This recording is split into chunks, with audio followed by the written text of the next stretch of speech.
This is an interview with Scott Turow, a Chicago novelist and lawyer and public figure, and we're going to talk about his life as a lawyer and also his life as a writer and novelist in Chicago. Let's start, Scott, with talking about the fact that you've been pretty seriously involved with capital punishment, the Capital Punishment Commission here in Chicago, and the revolutionary and radical steps taken by Governor Ryan. And in your case, of course, you were both involved in writing a novel, which had some very serious connections to capital punishment, and also sat on that Capital Punishment Commission, which did work which was path-breaking and of very serious academic and legal import. So talk a little bit about it. How did you come to be involved on the Capital Punishment Commission? Let's start there. Well, do you want the long story or the short story? Let's have the long story. And of course, my literary life ends up being bound up in this in odd ways. In 1990, when The Burden of Proof was published, it had become clear to me that I was going to have to alter the way I was practicing law. I had, right after Presumed Innocent was published, I just had no time to write because I'd gone into private practice. My private practice, as happens to people, after a couple of years, it really started to take off. I was trying cases one after another. I looked up and realized, I've published this very successful novel. My dream always was to be a novelist, and now I got no time to write. Exactly. So I began talking with the law firm about practicing law part-time, and have been since 1986 a partner at Sonnenschein, Nath and Rosenthal, and my partners have always been remarkably supportive of all of these endeavors. They said, well, obviously that makes a lot of sense. There was some effort to talk me into, taking sabbaticals rather than reducing my time commitment. But I knew that I wanted to be, you write novels every day. You don't write novels in 3-month stretches. Exactly. So, and the other thing I wanted to do besides reduce the time commitment is, and I said, look, as things stand right now, I really don't need to make money practicing law. I'm willing to make the financial sacrifice involved in saying that, but I'd like to do more of the things that, any person tells himself or herself he or she is going to do when you go to law school. And again, the firm has a long pro bono tradition, so they were fine with that. Judge Fitzgerald, now Justice Fitzgerald of the Illinois Supreme Court, at that point was putting together a program in which he would get big law firms to serve as standby conflict counsel in the courtrooms at 26th Street in the state courts. Now, the only thing I knew about the state courts at that stage was that I wanted to stay out of them because I'd been involved in Greylord, in which many of the judges in those courts had been investigated and in some cases successfully prosecuted. Right. We'll come back to that because several of the other interviews on the site talk about Greylord. But I figured, okay, I'm going to find out what the world looks like in those courts, and most particularly what it means to represent poor people. Because I'd been a prosecutor, I'd been a white-collar defense lawyer at that point, I'd been a civil litigator, but I really hadn't done a lot of indigent representation, certainly none in the state courts. And it was a revelation, of course. I mean, at that point, and we're talking about 1990,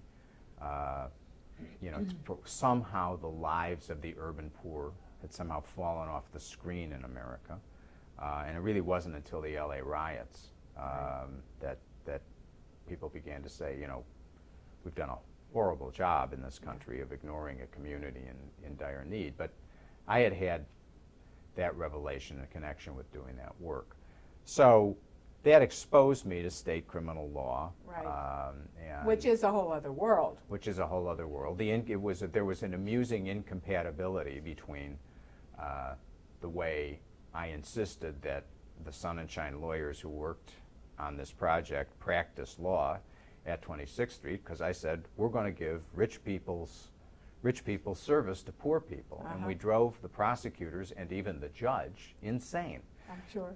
You know, who has time to read motions? So, so what now? Was this one case, or you got a whole bunch of lawyers in a bunch of cases? We did a bunch of cases. Everything from murder to aggravated arson, drug cases, and you know, we were very successful. Yeah. You know, big surprise. Uh-huh. You know, you got 6 lawyers filing motions, and you know, and there's certain advantages in multiple defendant cases anyway. Right. So we did very well. How'd you pick the people who you were going to work with from Sun and Shine? They were, you know, people who had interest in criminal law. You know, and experience. It would give them experience. Some well, of them, if they had, and also they had presumably some experience. In the most of the experience at that stage in criminal law at Sonnenschein, you know, reposed in one place, namely me. You know, today there are probably 12 criminal lawyers just in the Chicago office at Sonnenschein, but at that point it was pretty much my show. And we had litigation partners who'd never handled criminal cases who came in and you know, tried you know, murder cases. Fabulous. And as I said, it worked out very well. But from that, I had this exposure to this world, and so tell us what you thought when you first walked into 26 in California. I mean, it's not as if I walked in for the first time. I had represented one client in a white collar case that was disposed of there. So, you know, I knew a tiny bit about that world already. And you had friends who were lawyers and public defenders. I mean, I just, it's obviously a different place than the criminal courts. Some parts of the sociology there were fascinating to me, which is that because the defendants, generally speaking, have done such horrible things, yes, there's a kind of community that exists between everybody in the courthouse, which is sort of seems to reinforce the human connection. You mean like there's a sort of agreement that we don't want to say this is okay, even though there are these horrible circumstances and conditions. They are dealing on a daily basis, and I recommend to anybody who really wants to learn about the life of the law as it's really practiced and affects most urban Americans, go sit in the back of one of those courtrooms. Absolutely. Now, I couldn't agree more. You know, and every citizen who's not a lawyer should go and be on a jury. It's staggering, for example, to see how much of the time in the Cook County criminal courts is absorbed in cases involving the sexual abuse of children. Yeah. You know, you hear the same thing again and again and again about you know, a single mom who hooks up with the wrong guy, and you know, he ends up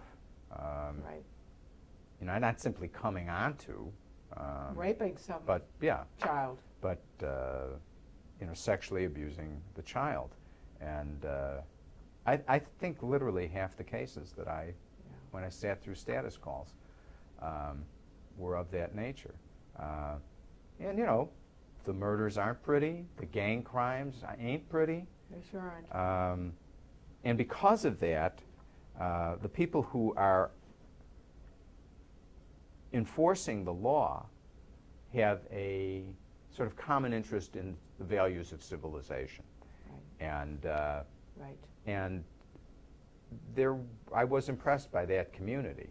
Well, also because of the nature of our society, we throw all of our problems in the court system. Right. The court system doesn't really know how to handle them. That was one of the first things Tom Fitzgerald, now Justice Fitzgerald, said to me, which was, you know, everybody expects us to solve the direst problems in this society. We can't.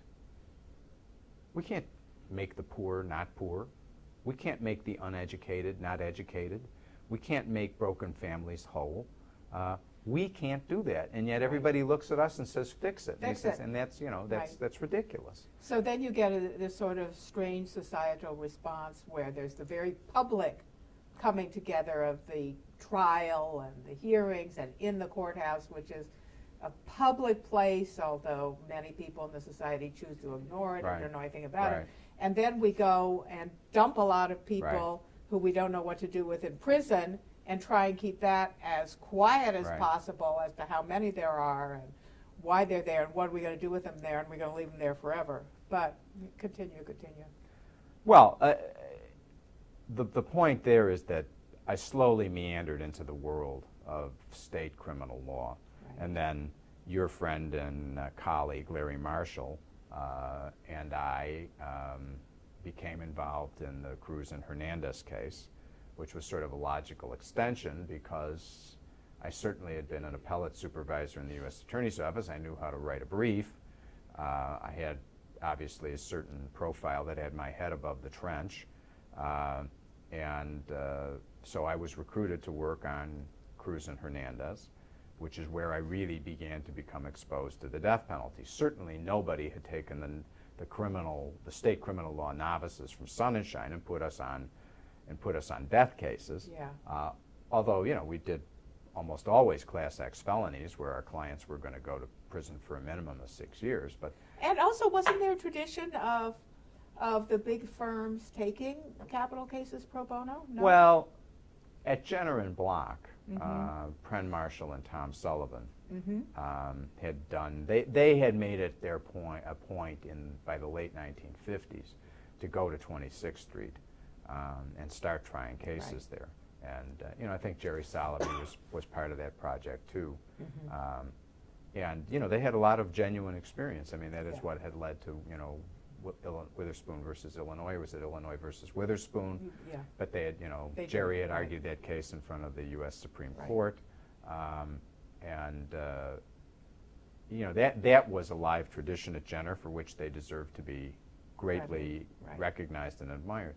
You know, in fact, just a moment on Witherspoon. I mean, what happens when you're in law school? You read all these cases and you read the Supreme Court case, and so little attention is given to the years of work and the years of people's lives that got there, and a tiny little fragment of an incident will be the subject of litigation, and then there will be this long opinion, and sometimes the opinion will change what's done later, and sometimes it won't. But you get this funny little snippet of the circumstances and what happened there and the work of the lawyers and the defendant and the case and so on. So, and we spend so much time in law school reading appellate cases and Supreme Court cases and leaving out all the things you're describing. You know, that's a whole separate subject that I spend a lot of time thinking about. Years ago, a friend of mine, Richard Danzig, who's bounced back and forth from the world of legal academia. He was at Stanford Law School at that point, to private practice, and then ultimately to the Defense Department. I think Richard was Secretary of the Navy in the Clinton administration, but he did some fascinating research on the cases that are the grist of law school classes. And he had gone back to the original transcripts and sometimes beyond that on the cases that, you know, whether it's the Harry Hand case or just the staples of legal education, of course, had found that to a great extent,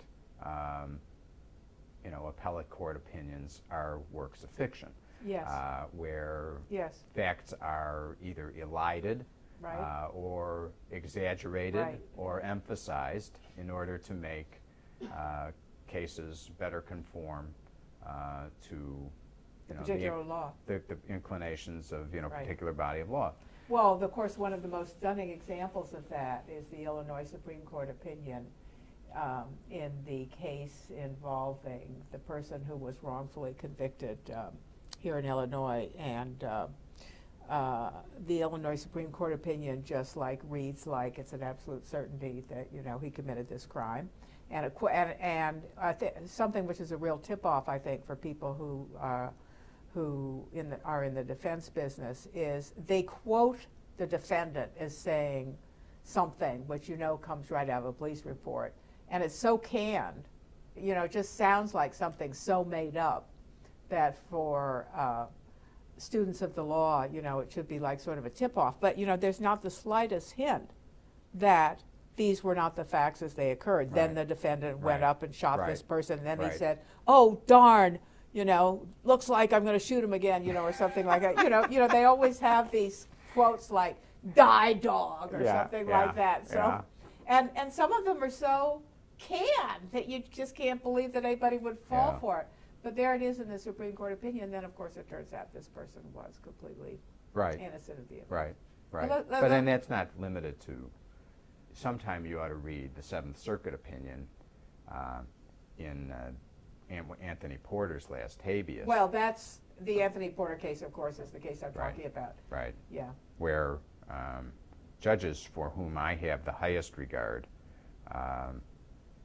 they were presented basically with much of the evidence that David Protest's students ultimately exploited, and they just completely brushed it off. I know. Okay, let's go back to your involvement in Cruz and Hernandez, and also let's go more explicitly to the link between the fiction and the practice of law. For example, the only novel I let my law students read, and I don't let them watch any television, at least for the course, is Personal Injuries, and which, of course, has such a strong connection to the topics we're talking about. Right. And you, as a novelist, do so much of what I was just lamenting the absence of, namely giving us, in an imaginative way, which is grounded in a very strong reality, what are the circumstances and background of what turn out to be cases that you read in law school would seem very dead and dry and not to involve human beings.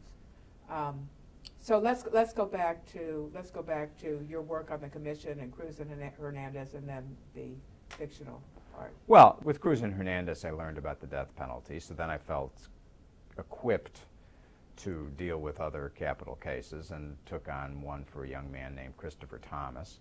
Very much in line, by the way, with what we were talking about.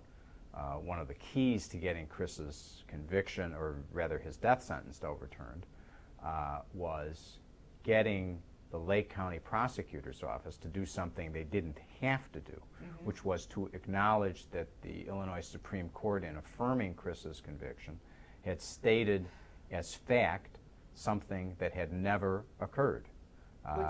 Which was that Chris had asserted a defense of mental defect, and he had never done that, and they had, waved off the introduction of all the psychiatric testimony that had come in against Chris on that basis. In point of fact, it had not happened in the trial transcript. There's no sign of it. Yeah. The Attorney General's office had made a fairly misleading suggestion that he might have used a mental defect defense, but even they didn't assert it, and the judge who wrote the opinion just asserted this happened, and therefore we don't have to look at the issue of the psychiatric testimony that was introduced against him. Well, the issue hadn't been raised in the appeal, and we certainly raised it post-conviction, but they used Chris Thomas's court-ordered psychiatric exams against him in aggravation of his sentence. Now, that, of course, violates the Fifth Amendment to the Constitution. You know, you can't be compelled to be a witness against yourself. So, but because the Illinois Supreme Court had already found that he had raised a psychiatric defense when he had not, all of those points would have been vain were it not for the ultimate decency of Mike Waller and the people who work for him in Lake County to admit the facts. Right. And say, you know, well, The Supreme Court may have said it, but it didn't happen. And it was, by the way, one of the more interesting issues to me as to what species of error is it when a court has made up facts. Right. And the only thing we could call it was a due process violation. Right. What species of error was it? We called it a due process violation. Once it was conceded by Lake County that it hadn't happened, it was not very problematic for the trial judge, Barbara Giller and Johnson, to eventually overturn the case on the Estelle violation. And you never had to be put in a position of getting the court. Well, it was interesting. The court was quite curious about this. The court that did it. The Illinois Supreme Court. Long after Chris's sentence had been reduced, we started getting inquiries directed to both counsel, which is like, what happened to this case? You know, how come it was overturned? And somebody was clearly quite interested in it. And you know, and it was like, well, we're not, you know, you're not going to get in the face of a Supreme Court justice, but we just politely, we agreed on, Mike Mermel and I agreed on joint answers. You know, but of course that's a wonderful example of how, like, a little tiny straw, you know, gets blown into the center of the case and messes up everything. Right. But that's an example of what we were talking about before, where a justice who's writing the opinion wants an easy way out. Yeah. I don't want to have to write 10 pages dealing with all these psychiatric issues, so I'll say he raised a psychiatric defense because glancing quickly through the AG's brief, I thought that's what the AG was suggesting. And there you go. I mean, there you go. Error. And, you know, as it happens, there was what everybody ultimately agrees was an error of constitutional dimension, and in point of fact occurred. But anyway, because I'd represented Alex, who was ultimately exonerated, and because I'd represented Chris, I was a fit candidate to sit on the Capital Punishment Commission when Governor Ryan declared this moratorium in March of 2000. And that's how I got there, because I had, at that point, in addition to my reputation as a novelist and a person of the law and a former prosecutor, that was a help for the commission. Right. I actually knew a little bit about capital punishment in Illinois. Yes, exactly. So that's why I was chosen to sit. And at what point, when you started sitting on the commission, where were you in the stage of Reversible Errors, your novel, which is about a capital punishment? I had, I'd vowed that I was never going to write a novel about Cruz and Hernandez for all kinds of reasons. Yeah, talk more about that. The simplest reason is I thought it made a lousy story because, you have these virtuous defense lawyers, working for nothing, crusading to free these men, and it was an army of people. There's certain people like, like Larry Marshall or Mike Metnick of Springfield, who really deserve leading roles. But there were dozens of lawyers who donated their time to this, not to mention, ramparts of Northwestern students who supported Larry. And David Protest. And all these cases, they all came to a head and started falling like dominoes. But we're talking about years of work, which went into them going to that point. Years and years of work. Years of work by so many lawyers, so many students. And also the fact that the Northwestern students of journalism were in a special position that they could do things that the law students could not do, like go and tape the confession of the real murderer, which the law students couldn't do. So, I had, on one hand you had all of these good lawyers, and then on the other side you had what I could only characterize at that point as the bad lawyers, the prosecutors who had done things that I continue to believe were unspeakable in order to maintain these convictions, and certainly it violated any notion of due process that I had. And I thought, it's white hats versus black hats. That's not my fictional world. My fictional world is everybody's wearing gray. And so it had taken a long time for that experience to sort of resolve itself in a way that seemed to me to make it fit for fiction. And the way it had was, the sort of work point I had was a moment where I had looked up, and I had looked up and I had said to myself, we're all crazy, referring to all the lawyers, that this case in its complexities had made not only the prosecutors out of their minds in a colloquial sense, but also all the defense lawyers. And we were, correct. You know, the apparent injustices here and the sheer complexity of murder and punishment had really lifted everybody off the earth. Correct. So totally correct. that became really what I decided I wanted to write about, and that became the roots of reversible errors. Well, you get to a point with the case, and I think that lawyers who are involved in this kind of litigation, not just in criminal litigation, but civil litigation, where it is so complex, there's so many people involved, the stakes are so high, right, in a capital murder case and also in certain kinds of civil litigation, that the case creates its own world. And the lawyers inhabit this world on both sides. They hate each other. They're like people on two sides of a battlefield, right? And the whole rest of the world just like falls away. Right. And that was, that was the experience that I wanted to write about. I didn't want to be writing an anti-death penalty tract. I just wanted to write about the personal experience of lawyers in the kind of world that you're talking about, the consuming case. And part of it was a perception that I couldn't voice to myself at that juncture about the way the law fails when it's confronted with questions as mammoth as those that are presented in capital punishment. But I couldn't articulate that to myself at the time. All I knew was that I wanted to write this. That's better for the fiction, I think. Much better. So all I knew was that I wanted to write about this and feel my way through it, which is exactly what I do when I'm writing fiction. So along comes Matt Bettenhausen, then the deputy governor, and calls me up and says, "Do you want to serve on this commission?" And I said,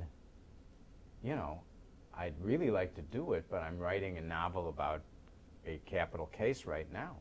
He said, well, tell me a little bit about it. So I did. And he says, Matt Bettenhausen, another hero. Absolutely. Another hero. I mean, that commission wouldn't have been able to do the serious, high-quality work it did without him. Right. Anyway, we talked to him, and Matt says, well, why is this a conflict? I said, well, it's not really a conflict, but, I agreed with him. It wasn't a conflict. I privately said to myself, I'm not going to publish this novel until I finish the work of the commission. Which was a good thing. Because I wouldn't want to be seen as stepping out in front of my colleagues. Absolutely. And plus, I mean, commissions, lots of these commissions, they sit up there and they don't do anything, and you go to a few meetings and nothing happens. And so who knew what the commission would be or do? Who knew it would be such an important commission? Who knew that Ryan would do what he did? And, but a lot of it started with the fact that everybody on that commission took its work with enormous seriousness. Exactly. And everybody worked hard. Some people obviously had more time to dedicate to it and worked even harder than the rest, but everybody did their homework. And it was a very serious group. And it was a serious group that from the very beginning accepted the fact that there were differences between us on ultimate questions and accepted the fact that those differences were reasonable. We could see everybody else's points of view were not from Mars. They had firm moral grounding and firm grounding in legal tradition, and weren't going to try to change anybody's mind, but we treated those differences respectfully always, and which made it possible for us to work as a group. So the commission was a great experience for me. Yeah. It was a very amazing commission. But, I really was spending, the net result was, I was often spending 18 hours a day on the death penalty because I was writing fiction and then I was doing my commission work, and I was one of those people able to do a lot of work. So I'm reading cases and studies and, writing drafts, and, it was capital punishment, capital punishment, capital punishment, Right, which 24/7, is why I say enough with this issue. I've spent my time in the vexed land of capital punishment, and we're going to be wrestling with this issue in this country for certainly the rest of my lifetime. It seems suspect. like there's no quitting. It seems like there's no quitting. Although and then you wrote, of course, a nonfiction. Then I wrote because I hadn't. Because I really had avoided speaking straight from the shoulder in the novel. Yeah. When I finished the novel, I said, I got a lot left to say about what I've actually learned. Right. And so I started initially writing a piece for the New Yorker. Right. And which went through, it was a typical New Yorker experience, about 8 million drafts. And how was that received? What was the response to that? Because it was a different audience when you published it. Oh, the piece, was very, very well received. And, to the extent that John Galassi, my publisher at Farrar Straus, said, and this has started out as a 15,000-word draft and was published as 5. Do you have more to say? I said, more to say? I've got more I wrote. Yeah. So, and we agreed that, that should be the book. That they would publish a book. So, it's an expansion of an article that had been called To Kill or Not to Kill, and then was published as a book, Ultimate Punishment. Yeah, good. So, but it was, a lot of treading through the muddy, bloody waters of capital punishment for more than a decade of my life as a lawyer. Right. And it is an emotionally exhausting subject, and forces you to confront the worst. The worst at every level. And as I said, the ultimate perception I thought of reversible errors was that, the death penalty really takes us to what I call the Land's End of the law. It challenges our ability to reason so completely. At every level. At every level, both in dealing with the facts of the cases, which revolt and horrify us and instill enormous anxiety. Through the political responses that are inevitably part of these cases whenever there's any kind of celebrated crime, and hideous events usually are celebrated. And then the way we think about the punishment and what's fair to do to this individual. Yes. It's just all beyond comprehension. It's all beyond the capacity to easily reason. You've put it exactly right. I think what it does is it defies rationality. And of course, if the law is going to make any sense, it has to always at least pretend that we're living in a rational universe and the rules we make sense. And that there's a logic to punishment, and the punishment has some relationship to the crime, and we all go through our little roles. Just to sort of trace this out in a really simple way, the Supreme Court, you probably start out, let me back up, a rational approach to the death penalty might be to say, everybody who commits first-degree murder gets sentenced to death. At least that would be fair. That would be fair. So the Supreme Court says, oh, you can't do that, because there are often extenuating circumstances in these cases. Somebody's, mentally impaired, they've had a terrible childhood, there were co-defendants who, forced their hand, whatever it is. So the Supreme Court says, you've got to pick and choose among first-degree murderers, and you have to do it on a rational basis. Well, I defy anyone to read through the first-degree homicide jurisprudence in this country and see if they can detect the guiding hand of reason. It's an absolute moral hodgepodge. As soon as you start saying That guy yes, that guy no. He lives, he dies. There, you know, as I said, it defies reason. Well, plus you have the basic illogical fact of you commit a crime in one state and you get death, and you commit a crime in another when you don't. Right. You can't even go there, because it's like saying you commit murder in the United States, you get death. You commit murder in France, you get life. You have to accept the nature of our federal system. What is difficult, though, is you commit murder in Carbondale or Joe Davies County and Cook County, and you get 3 different kinds of treatment. Totally different.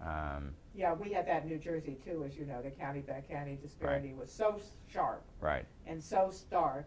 And the irony was that the counties with the most murders, Newark in New Jersey, you committed a capital, a death-eligible crime in Newark, you were far less likely to get sentenced to death. Same thing is true in this state. Than you were a little rural county or a little upper middle class county which has 2 murders a year. You're 5 times more likely to be sentenced to death if you commit a murder in a rural county in this state. So, you know, but all of that is, and the reason that's upsetting is all of those people are being put to death not in the name of Joe Davies County or Cook County, but in the name of the people of the state of Illinois. So at that stage, the differences between the U.S. and France or Illinois and Texas, which you have to dismiss as being related to different legal systems, you can't do that anymore. These people are being executed in the name of the same legal system, and it's irrational. Totally irrational. And so, and that's why I really throw up my hands at the death penalty, because it's never going to be rationally applied, and I think the nature, the problem of both the crimes and the punishment defy reason, and you have to accept that. I think so too. And of course, my view is always, if somebody killed or murdered my loved one, I'd want to kill that person. I mean, I think that's a completely human response, to want to personally kill the person who hurts the person you love, and yet at the same time, you hope that your legal system will not simply be that.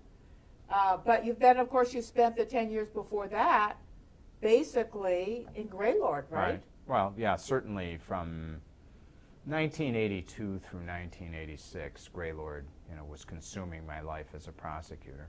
And now let's go back to the overlap with the novel, that wonderful novel, Personal Injuries, which I'm so fond of. Well, I mean, you can tell from both Reversible Errors and Personal Injuries that I turned a corner in my career as a novelist, which is that when I had written 1L and then gone out to look for work, there had been great concern in the Chicago legal community about what is this boy going to do to us if we hire him? This whippersnapper is going to write about us. Tom Sullivan had who is one of my dearest friends and one of my real heroes.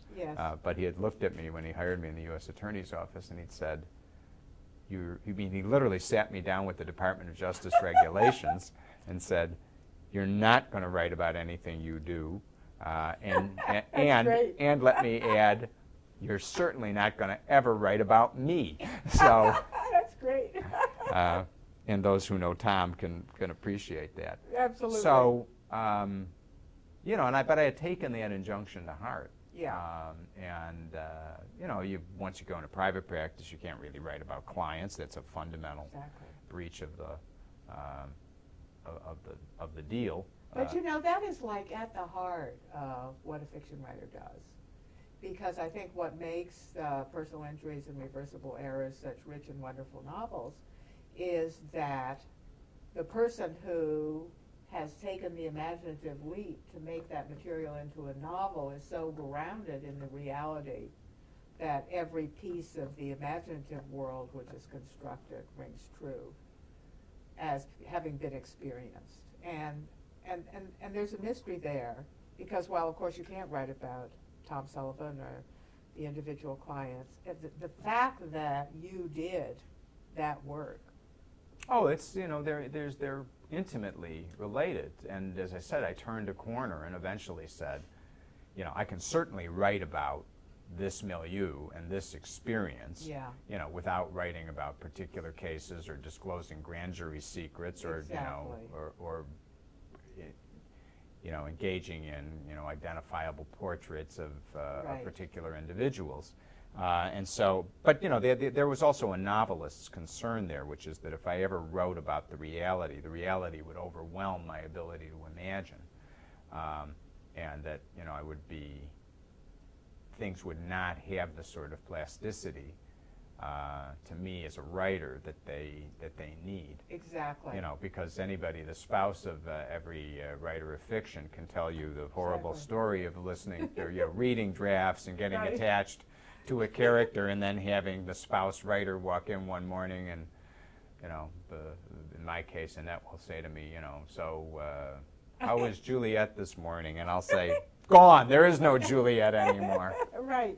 Well, one of the striking things, I've been reading the told to biography of the person who's supposed to be in some way related to Robbie Fever in Personal Injuries.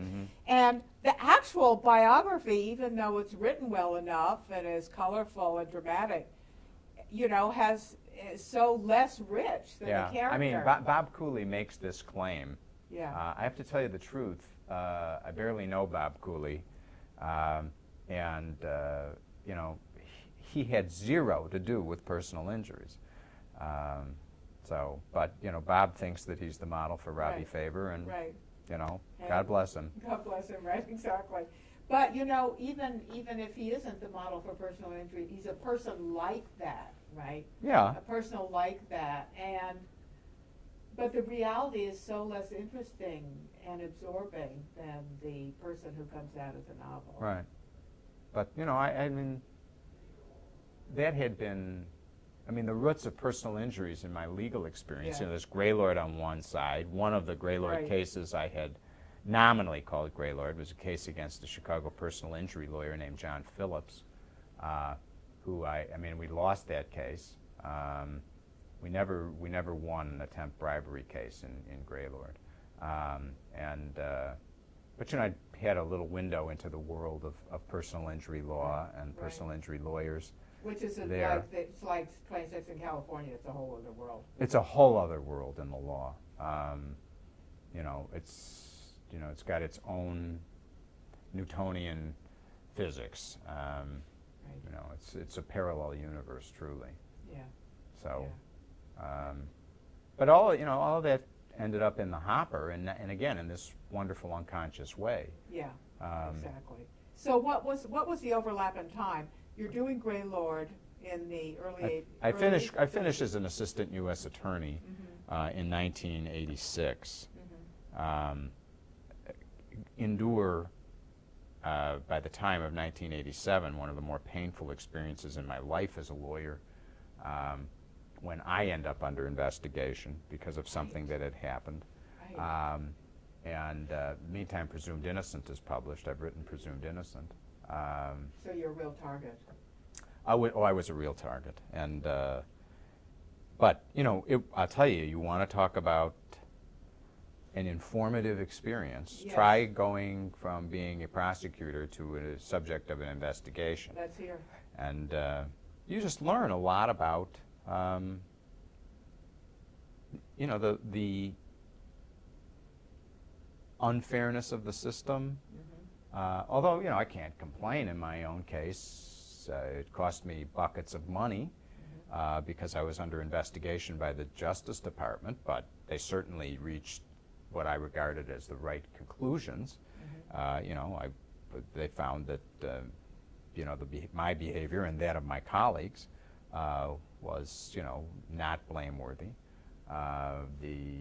Some of the academicians who reviewed the case basically accused the judges who had leveled these charges at me in the U.S. Attorney's offices as irresponsible. The Illinois Attorney Registration and Disciplinary Commission decided there'd been no breach of any ethical rules. But getting to that point, Yes. was a long, painful I bet. experience, and the judges of the 11th Circuit were so insane about this because they thought the U.S. Attorney's Office from the Northern District of Illinois had come down to Florida to investigate corrupt judges,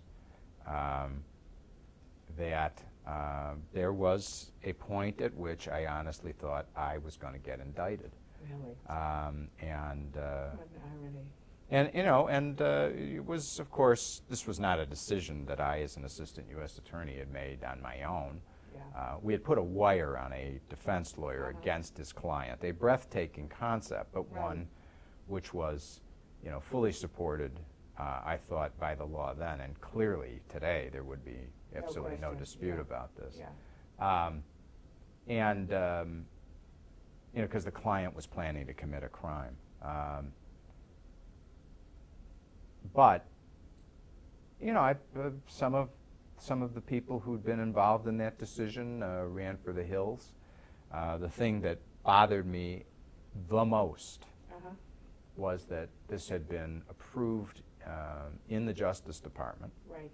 And Then they turn on you. and when not only did they turn on me, but you know, my colleague and ultimately my partner Jim Ferguson was very responsible, along with Tony Valukas, who was then the U.S. Attorney, in relentlessly insisting that the Justice Department dig through its files and find the authorizations, which they finally did. Yeah. But when they did it, these courageous heroes of justice released the authorization to me, blacking out the name of the justice official who had signed off on this. So that, Did you have another copy? No. well, I knew who it You knew was, who it was. but I just, it astonished me. So what was that all about? What was that prosecution all about? It was, you know, it was the judges down in Florida accused me of reprehensible conduct for putting a wire on a defense lawyer who, because the client he was then representing was ultimately prosecuted. They sustained the conviction, notwithstanding this, but, you know, threw dirt at me. And then when Tony, they'd done it in a footnote, and Tony, as the U.S. Attorney, was really disturbed by this. They had not taken any evidence. They hadn't looked into it. Yeah. They just, you know, fired this salvo. You think they were just throwing sand in people's faces and hoping that because it was you would make enough of a fuss? Well, I think certainly the fact that it was me bothered them. Yeah. You know, and I mean, it was a little more noteworthy to them. I think they thought that the U.S. Attorney's Office for the Northern District of Illinois was way off its paper, and they wanted to serve notice that if Yeah. any other U.S. Attorney's Office decided to, you know, operate in Florida, they'd better mind their P's and Q's. I think they were probably, without much reflection, upset, legitimately upset about the conduct. But, you know, Tony came back and filed a lengthy petition with them, asking them to remove the footnote from the opinion. And their response to it in an unpublished order was, not only are we not removing the footnote, but having reflected on this further, we're now referring Turow for prosecution for obstruction of justice to the U.S. Attorney for the Southern District of Florida, who, of course, was in a pretty difficult position since he appears in front of that court all the time. And that was the moment where I thought, you know, my God, I'm going to get indicted. Yeah. And Tony really, Tony handled a lot of the internal stuff in the Justice Department in a way that I'll always be very grateful for. Got the investigation moved to the Public Integrity Section in Washington. And out of Florida. Out of Florida. And the people in Florida were very happy to give it up, since their own assistants had been involved in this. Yes. Again, I hadn't done anything by myself. Right. Another interesting example of a story of how so much of what goes on in the law involves institutional maneuvering, bureaucracies, individual personalities of who's making a decision on a particular day. Somebody wakes up and they decide they're going to do something in an institution, and a lot of dominoes fall down as a result. But you know, there was, I mean, there'd been an oral approval. This is certainly always going to be my memory of this. The U.S. Attorney in Chicago at the time, Dan Webb, had called the Assistant Attorney General in charge of the Criminal Division and told him what was up. You know, that guy, I mean, you know, it's one conversation in a day where he has 50 conversations. I don't fault him for not remembering, but right. boy, it was sure disappointing when he said he didn't. You know, he was Yeah. now a federal judge on the West Coast, and Right. and I'm sure when he said I don't remember, he really didn't remember. Right. But you know, all of a sudden I'm out there by myself. Hanging out to dry, right. Right. And it was, you know, it was hard. And, you know, there'd Yeah. been 12 people in that room, and there weren't a lot of them running up to the, you know, waving their hand going, Saying, me "I'm too. gonna help you, I'm Yeah, gonna help me you." too. I Yeah, want to, you know, I want to exactly. contribute an affidavit saying that I too approve that Yes, decision. There wasn't exactly. very much of I that. bet. Were there any? Were there any? No, there were zero. Zero. Yes. We've seen this phenomenon. The whole experience that I went through with the 11th Circuit and their misapplied allegations against me, you could not have, it couldn't have been scripted in a movie. You know, I was recalling for you a second ago that on the same day that the paperback rights to Presumed Innocent were auctioned off for, it ended up being the largest sale in American publishing history of paperback rights. Same day, the Chicago papers got hold of the fact that this accusation had been leveled. And one of my law partners, Dwayne Quiini, had sent my wife, Annette, to the airport to meet me because I was off on book tour, talking to reporters 10 times a day. And Dwayne had said, Annette, you can't let Scott go out and talk to reporters without knowing that this has been published. And of course, it went from, you know, the Chicago papers to Newsweek, Right. and there I am, you know, trying to talk about Presumed Innocent and talking instead about this, you know, mayhem down in Florida. Exactly. But as I said, when I look back Yeah. at this, when I sit here and recollect for Yes. you, you know, I talk about Greylord, and we haven't even talked about, you know, the experience of prosecuting judges as a No. young lawyer. No. But it's pretty momentous. I would think. I've had a very good roll of the dice in the practice of law. I have been blessed to be involved with events that were enormously dramatic and intensely consequential. Exactly. Sometimes just to me personally, as in when I talk about the 11th Circuit, but much more often when I talk about things like Greylord or the Capital Punishment Commission, things that were, in terms of the life of our community here in Yes. Chicago, fairly Yes. epical. Absolutely. You know, that's one of course, the greatest blessings of being a lawyer is that when things go right, you can really stand at the forefront of your times. Yes. And that worked out for me. Now, in terms of Greylord, I had gotten involved in Greylord by complete accident.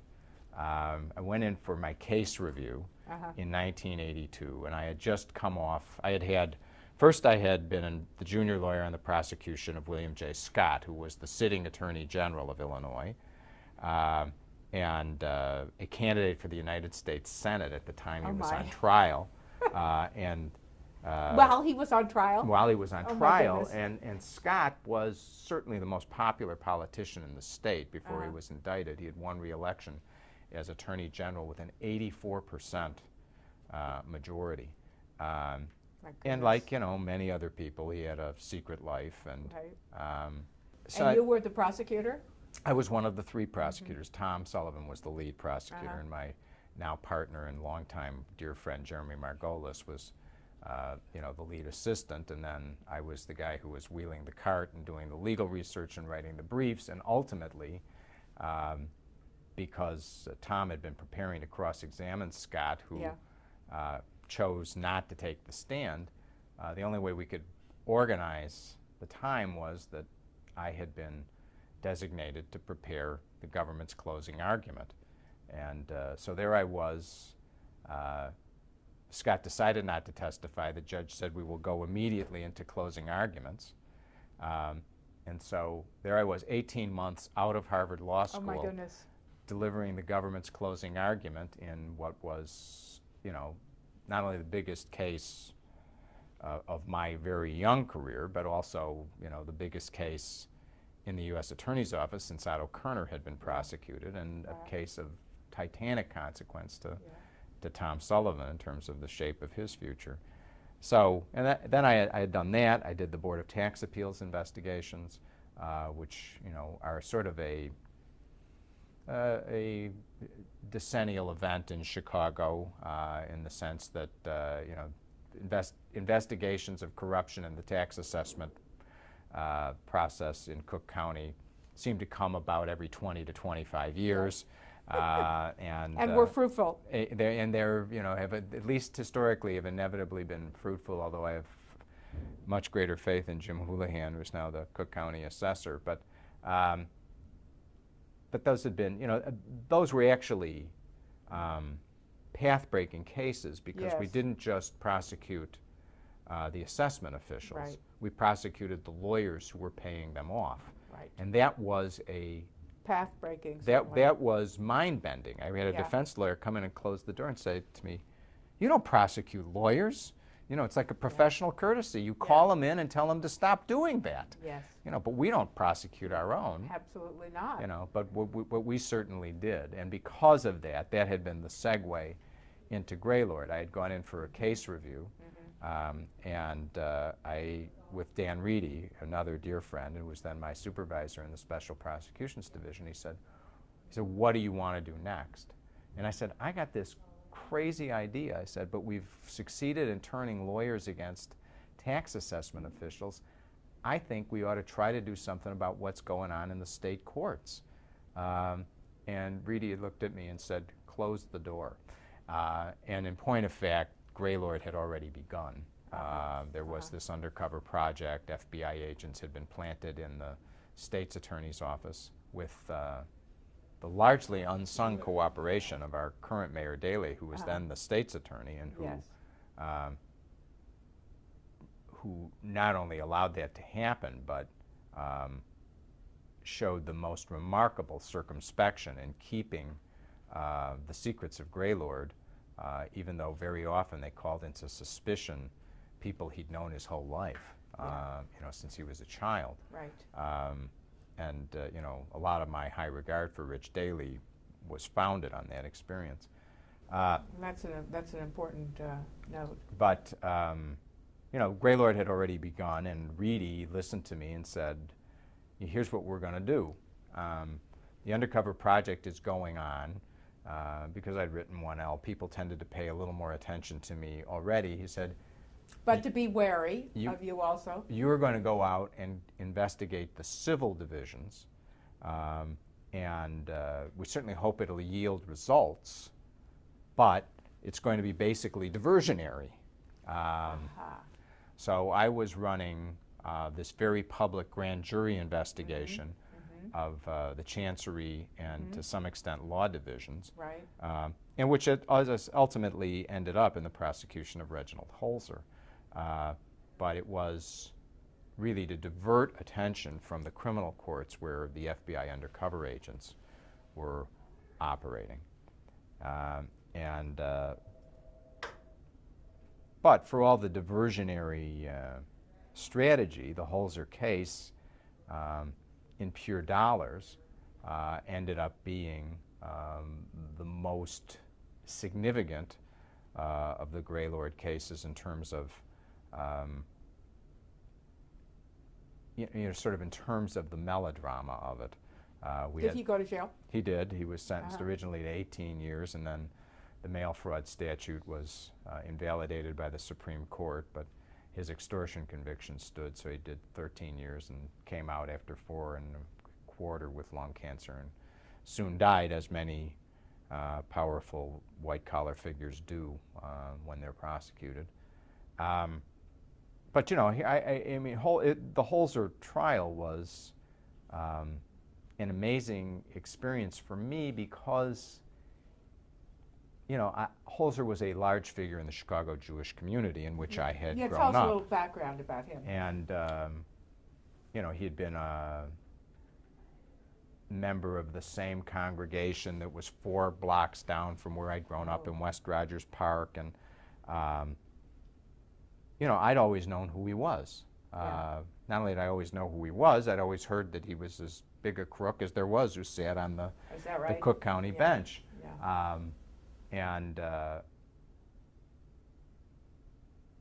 But it was, for me, there were amazing Freudian elements because, you know, he was my father's generation, and Yes. you know, and I think for all of us, you know, it's one thing to prosecute your average white-collar defendant. It's Right. quite another to be standing there prosecuting people who are figures of, you know, authority, Members of your community. members of your community, and Leaders in your community. you know, it's intense. It's an intensely Oedipal Yes. affair, and Yes. Greylord had those sort of Yes. undertones Right. for the prosecutors throughout, and certainly for me Yeah. in the Holzer case. Yeah. Um, Interesting. and you know, and it was ironically the case that you know, we had to win.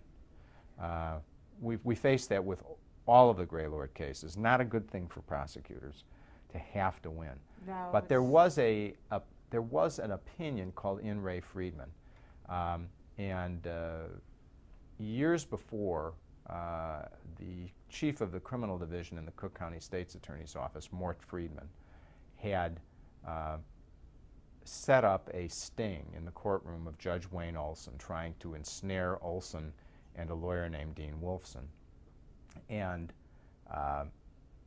it had foundered, it had gone awry, and the state Supreme Court, in the way these things always go, decided that Friedman's behavior in setting up this phony case in which he was waiting for Wolfson to bribe Judge Olson had violated the code of ethics because he had lied to a tribunal.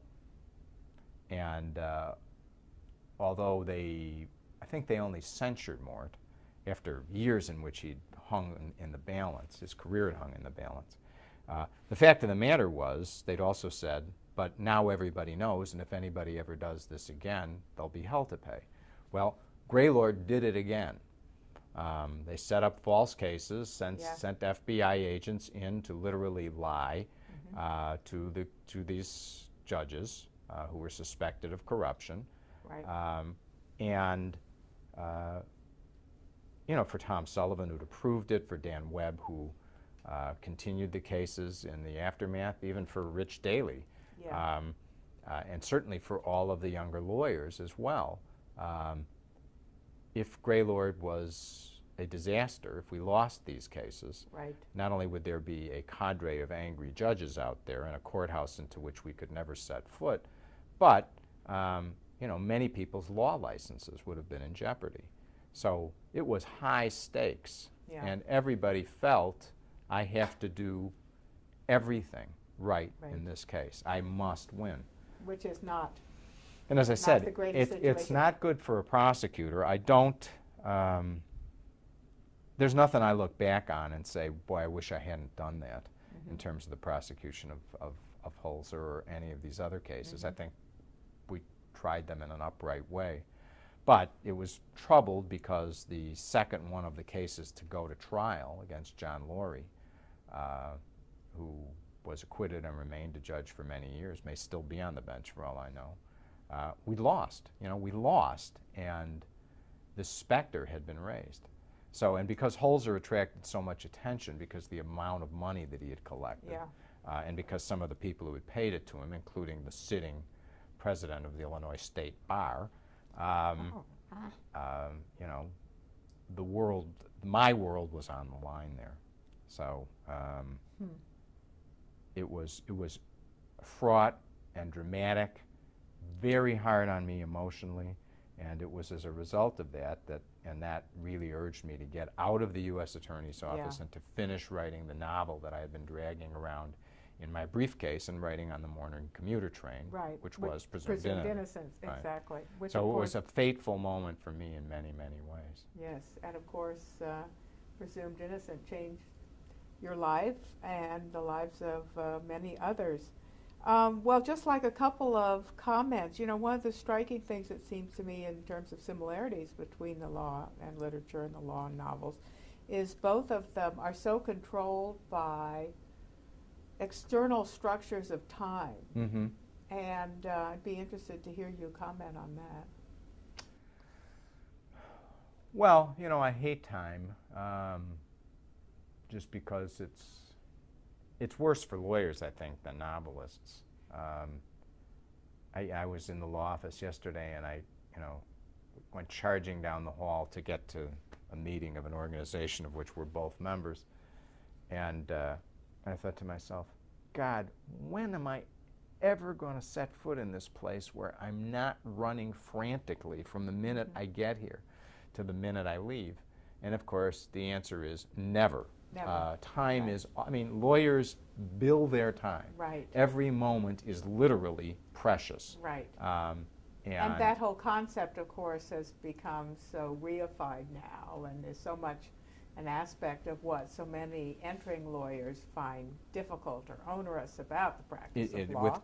with you'll pardon me, damn good reason. Absolutely. Right. It's this artificial stress Yes. that you have to deal with. I think the practice will eventually change to modify that. Right. Too many people are unhappy about Right. it. I've heard people say that for 20 years, but lawyers haven't figured out another way to do it. I have to say this as a client. I am a client too, because I need to be represented in my life as an author. And when I was interviewing lawyers to represent me, one guy said, I said, "And what's the charge for your services?" He says, "Here we bill on the fair fee basis." I said, "What's that?" He said, we do the work, and then we decide what's a fair fee. I said, that doesn't sound right to me. And Give me $300 an hour. Yeah, rather than trust me. Exactly. So. Hopefully another arrangement was worked out. Yeah. With a different lawyer. Yeah. So, Scott, when you were writing your novels, do you ever find yourself thinking as a film writer and thinking in terms of scenes? Well, I think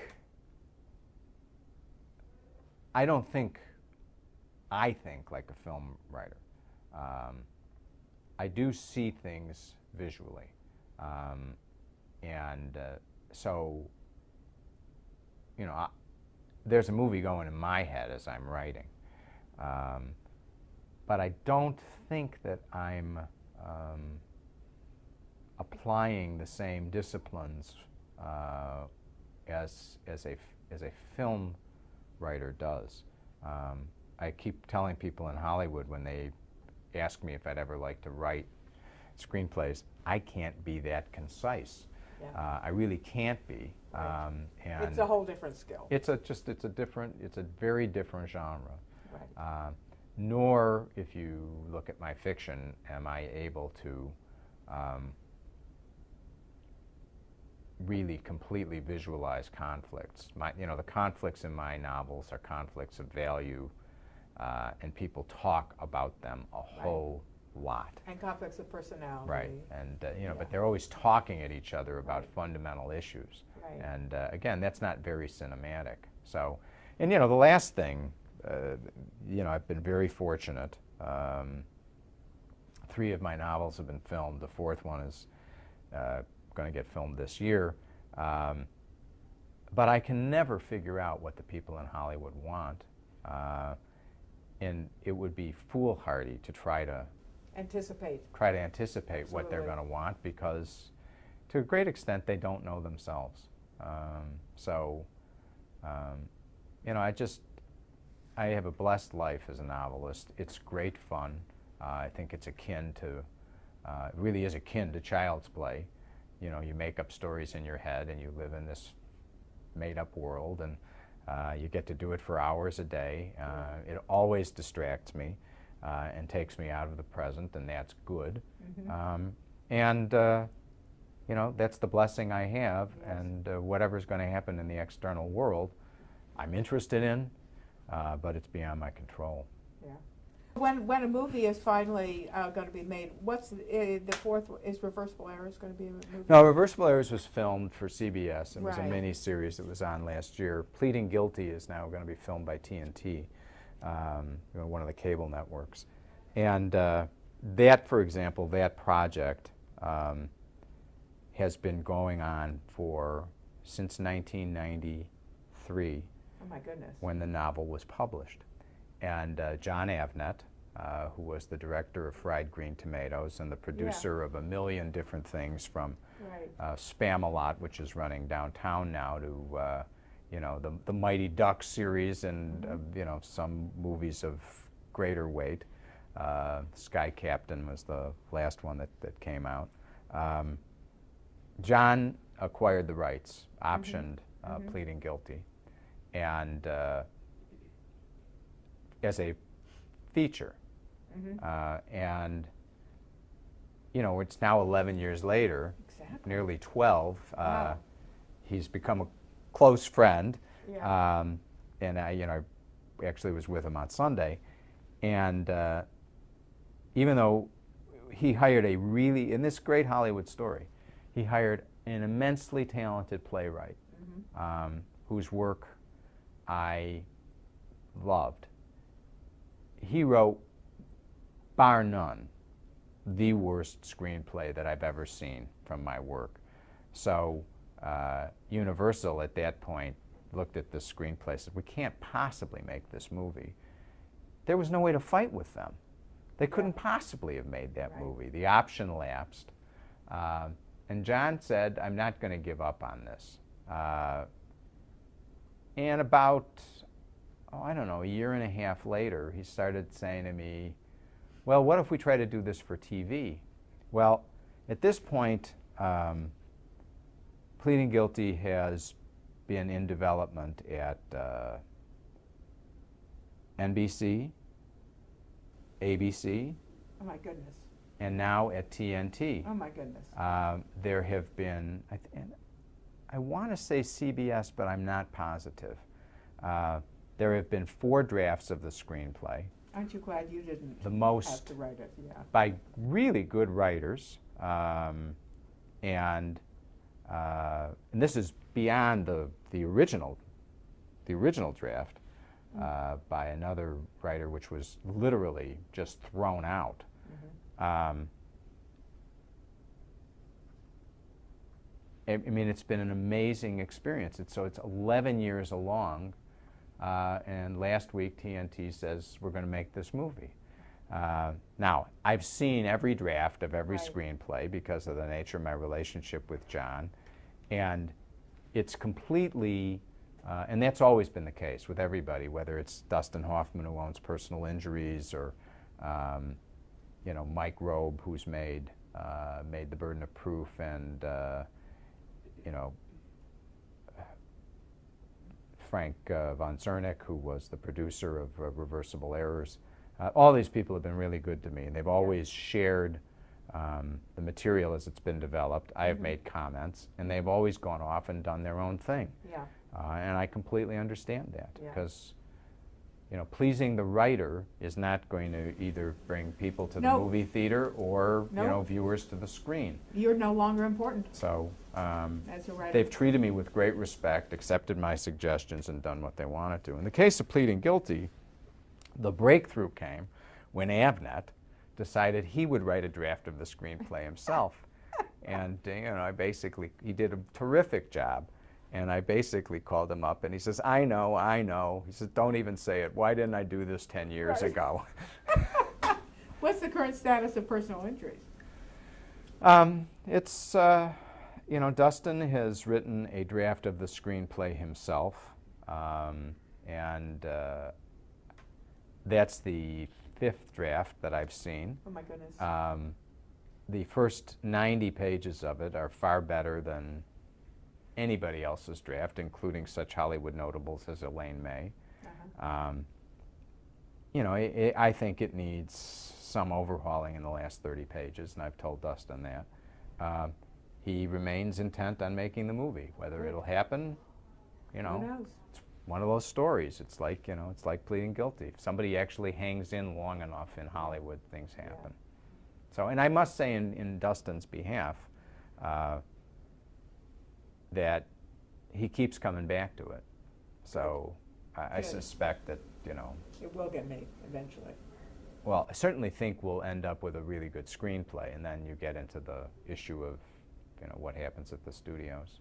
Right at the moment, there's a, you know, great irony in that one of the guys who was originally involved with personal injuries has just become a head of one of the studios. So that may even be a good thing for the, who knows. Meanwhile, I must say, I think that your sense of detachment is excellent.